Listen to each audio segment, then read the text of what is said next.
ये NCERT polity का discussion है और आज का टॉपिक है न्यायिक सक्रियता अध्याय 20। तो चलिए स्टार्ट करते हैं, बहुत ही इंपॉर्टेंट टॉपिक है। देखिए, न्यायिक सक्रियता की जो अवधारणा है वो कहां से उत्पन्न और कहां विकसित हुई, तो याद रखिएगा न्यायिक सक्रियता की जो अवधारणा है वो अमेरिका में उत्पन्न और विकसित हुआ। यह शब्दावली पहली बार 1947 में, याद रखिए, आर्थर सेलिंसर जूनियर अमेरिकी इतिहासकार और शिक्षक थे, इनके द्वारा प्रयोग की गई। तो आर्थर सेलिंसर जूनियर के द्वारा जो है प्रयोग की गई, ठीक है। और न्यायपालिका के द्वारा कार्यपालिका व विधायिका के कार्यों में हस्तक्षेप किया जाए तो इसे न्यायिक सक्रियता कहा जाता है। न्यायिक सक्रियता का मतलब क्या है? न्यायपालिका के द्वारा कार्यपालिका और विधायिका के कार्यों में इंटरफेयर किया जाए तो इसे न्यायिक सक्रियता कहते हैं। भारत में न्यायिक सक्रियता का जो सिद्धांत है 1970 के दशक के मध्य में आया। न्यायमूर्ति वी आर कृष्ण अय्यर, न्यायमूर्ति पी एन भगवती, न्यायमूर्ति ओ चिन्नप्पा रेड्डी और न्यायमूर्ति डी ए देसाई ने देश में न्यायिक सक्रियता की नींव रखी। इनका नाम याद रखिएगा कौन कौन?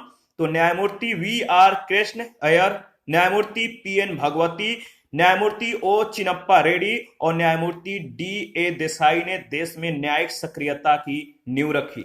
न्यायिक सक्रियता का जो अर्थ है वो क्या है, इसके बारे में देख लेते हैं। न्यायिक सक्रियता का जो आशय है नागरिकों के अधिकारों के संरक्षण के लिए तथा समाज में न्याय को बढ़ावा देने के लिए न्यायपालिका के द्वारा आगे बढ़कर भूमिका निभाना। दूसरे शब्दों में अगर बात करें तो इसका अर्थ है न्यायपालिका के द्वारा सरकार के अन्य दो अंगों, ये जो दो अंग हैं वह विधायिका और कार्यपालिका, तो न्यायपालिका के द्वारा सरकार के अन्य दो अंगों विधायिका और कार्यपालिका को अपने संवैधानिक दायित्वों के पालन के लिए बाध्य करना, इन पर जोर डालना, सरकार के विभिन्न अंगों के मध्य उत्पन्न विवादों का समाधान करना, मूल अधिकारों की रक्षा करना और संविधान की व्याख्या एवं संरक्षण न्यायपालिका के मूल कार्य हैं। परंपरागत रूप में अगर बात करें तो न्यायपालिका के द्वारा मूल अधिकारों की रक्षा के लिए विधि के द्वारा स्थापित प्रक्रिया का प्रयोग किया गया, जबकि मेनका गांधीवाद 1976 में न्यायपालिका ने विधि की उचित प्रक्रिया को स्वीकार कर लिया, जो न्यायपालिका के कार्य प्रणाली में बड़े परिवर्तन का उदाहरण है। 1973 में केशवानंद भारतीवाद में उच्चतम न्यायालय के द्वारा संविधान के आधारभूत ढांचे का बेसिक स्ट्रक्चर का विचार प्रतिपादित किया गया, जिसे न्यायपालिका ने संसद के संविधान संशोधन की जो शक्ति है इसको सीमित कर दिया, ठीक है, और कहा कि संसद संविधान के मूलभूत ढांचे में संशोधन नहीं कर सकती है। बेसिक स्ट्रक्चर में जो है संसद जो है वो संशोधन नहीं कर सकती है।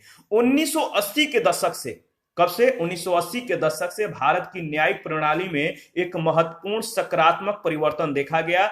न्यायपालिका के द्वारा वादी प्रतिवादी न्याय की प्रक्रिया में परिवर्तन करते हुए सुने जाने के अधिकार, न्यायपालिका में पहुंचने का जो अधिकार है इसका विस्तार किया गया और इसी प्रक्रिया में परिवर्तन के परिणाम स्वरूप जनहित याचिका या सामाजिक हित याचिका का जन्म हुआ और इसके अंतर्गत कोई तीसरा व्यक्ति भी समूह के अधिकारों की रक्षा के लिए न्यायालय में जा सकता है, तीसरा व्यक्ति भी।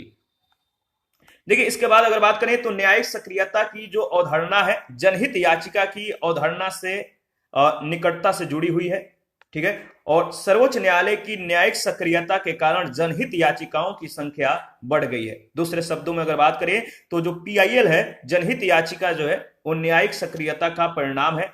वास्तव में पीआईएल या जनहित याचिका न्यायिक सक्रियता का सबसे लोकप्रिय स्वरूप है।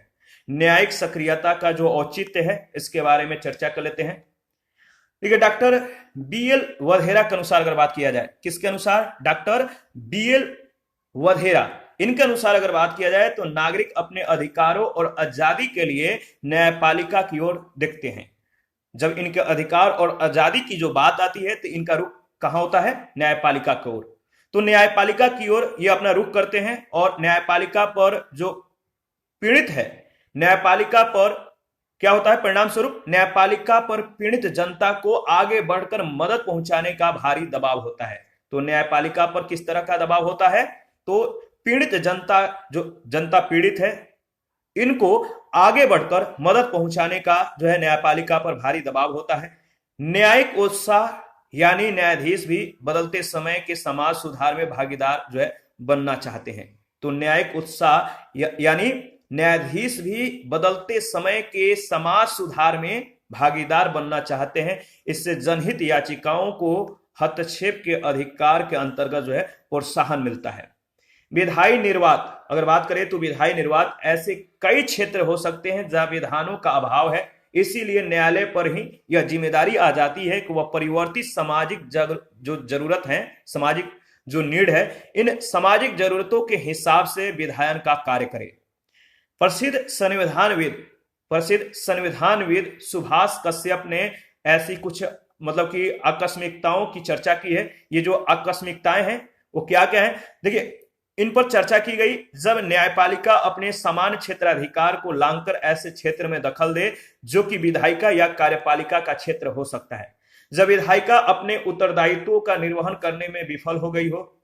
एक त्रिशंकु विधायिका जिसमें किसी दल को बहुमत न मिला हो, इसकी स्थिति में जब सरकार कमजोर व असुरक्षित हो और ऐसे निर्णय लेने में असक्षम हो जैसे किसी जाति या समुदाय या अन्य समूह के अप्रसन्न होने का खतरा हो, तब ऐसे मुद्दों को संदर्भित कर दिया जाता है।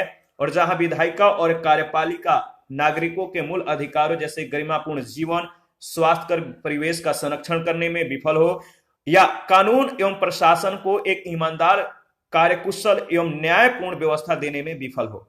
जब संवैधानिक विधि का मजबूत सर्वसत्तावादी संसदीय दल वाली सरकार के द्वारा जो सर्वसत्तावादी जो संसदीय दल वाली जो सरकार है, इनके द्वारा गलत नियत या उद्देश्य से दुरुपयोग हो रहा हो, तो जैसे कि आपातकाल के दौरान हुआ था, तो ये सभी जो है याद रखिएगा।